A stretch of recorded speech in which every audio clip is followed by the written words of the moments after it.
If the last thing that your audience hears from you is a call to action, you're missing a huge step. I'm Kiwi with Kiwi Coaching, and I want to set you up for success today, specifically by helping you end your presentations with an emotional why. So here's how this works. Most people will get up and they'll have an opening story or an opening comment where they just kick off their presentation.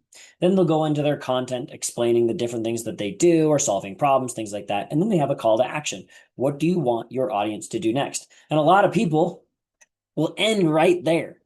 And that's the thing. Whatever you end with will be the last thing that your audience remembers. And you don't want it to be a call to action.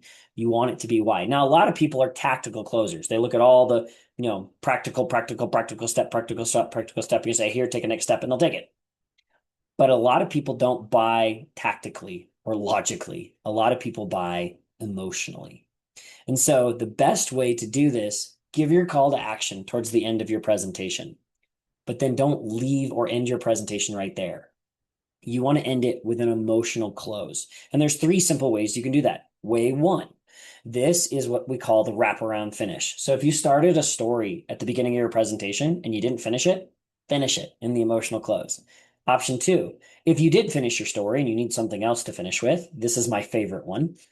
End with a story about the feeling or action you want your audience to leave with. So, for example, if you don't want your audience to hesitate, tell a story about when you hesitated and it didn't end well.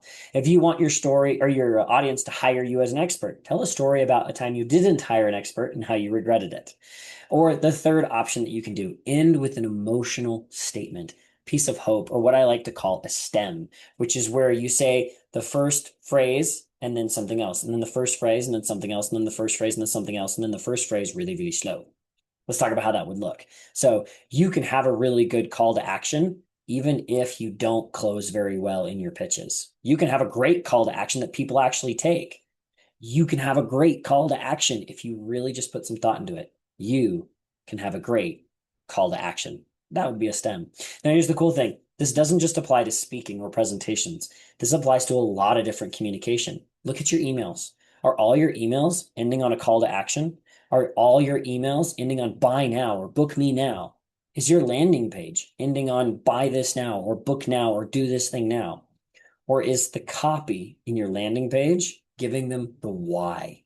So tell them what to do, absolutely, but then give them the why, give them the emotional close. Your emails, one of my favorite ways to do this is give them the call to action, but then throw in a PS right at the bottom of the email, because most people will read the PS even if they didn't read the whole email, and give them an emotional reason to do this. When you give people a clear call to action and emotionally tell them why, not only will they know the next step, they'll know the reason and the emotion behind it. And you're going to connect with your audience unlike ever before.